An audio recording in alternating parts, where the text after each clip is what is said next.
In this video, we're learning how to make suggestions and offer different things in English. Dan, what shall we do this weekend? I don't know, the forecast says it will be bright and dry on Saturday.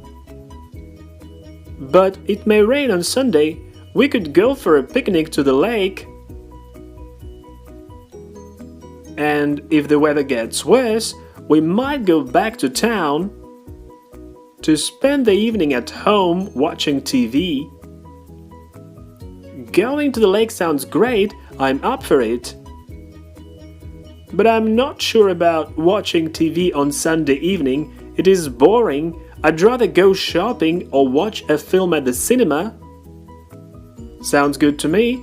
How about inviting Jack and Mary? They could join us. Yes, let's do that.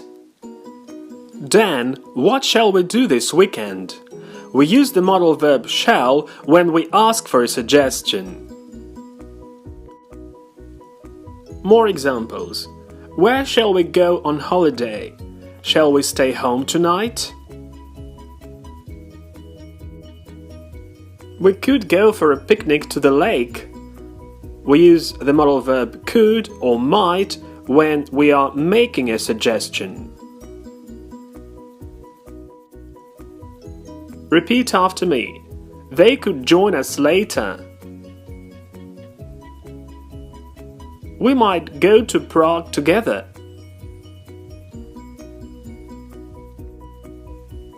Sounds good to me. How about inviting Jack and Mary? To make a suggestion, we also use questions with how about and what about. We say how about or what about something or someone, and how about or what about doing something. For example, how about the cinema? What about the cinema? How about going to the cinema? What about going to the cinema? So what's the difference between how about and what about? Using how about, we sound more sure in relation to our suggestion, and what about sounds less sure. The second important thing is that we use both how about and what about to make a suggestion, but only what about to make an objection.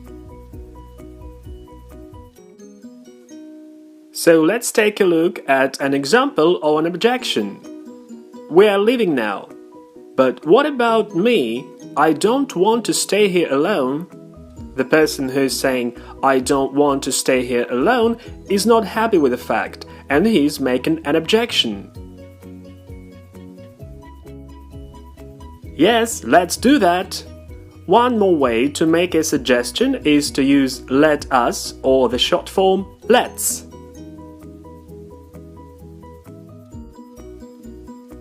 Repeat after me. Let's visit Colombia next year.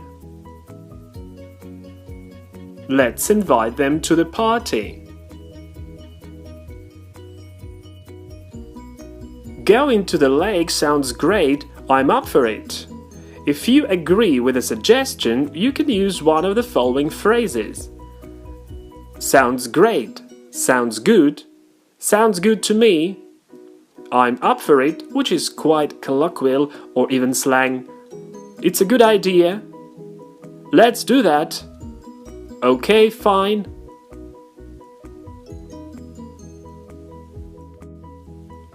More examples. Let's visit Colombia next year. It's a great idea. Let's invite them to the party. Sounds good to me.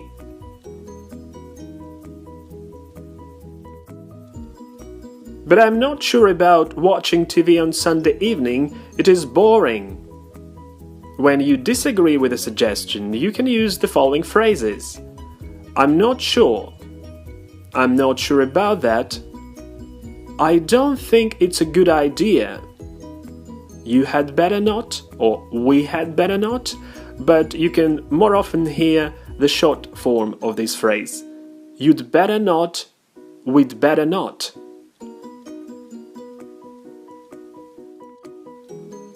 More examples. Let's call him now. I'm not sure about that. How about inviting them to the party? We'd better not.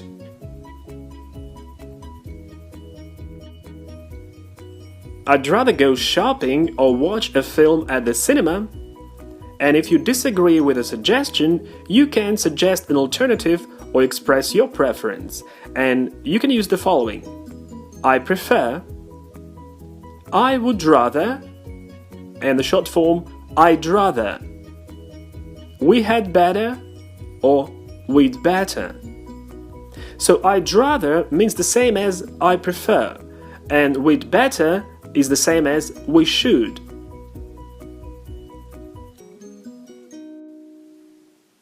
Let's go shopping tomorrow. I'm not sure about that. I'd rather stay at home, or I prefer to stay at home. Please pay attention that when we use prefer, we use the to infinitive, but when we use I'd rather or we'd rather, we use the bare infinitive. And the second dialogue. We could stay here for the night. I don't know. We'd better find a better place. So you see that the person is not happy with the idea and he's making a recommendation. So how to report other people's suggestions? What is Dan saying? We could go for a picnic to the lake. So Dan suggested going to the lake or going for a picnic to the lake. So we use the gerund after the verb suggest, and we never use the to infinitive after suggest. So you cannot say Dan suggested to go to the lake. It's wrong. Another variant is to use the modal verb should or bare infinitive without to. For example, Dan suggested that they should go to the lake, or Dan suggested that they go to the lake.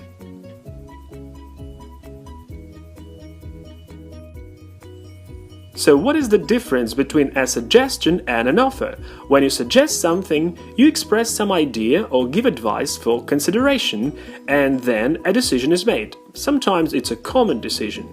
So Dan suggested going to the lake, and his friend agreed. But offering something, you're asking if someone would like something or would like to do something. So look at Jane. She says, would you like a cup of coffee? So she offered him a cup of coffee.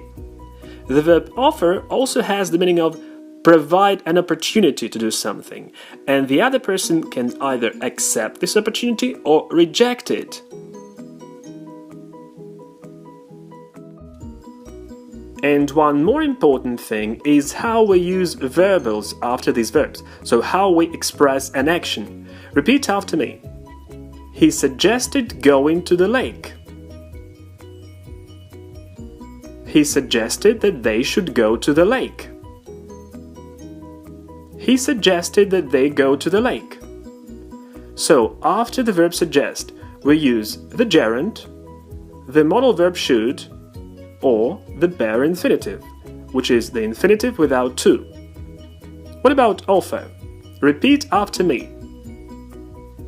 She offered to help him with the homework. He offered to give me a ride. So, after the verb offer, we use the infinitive with to.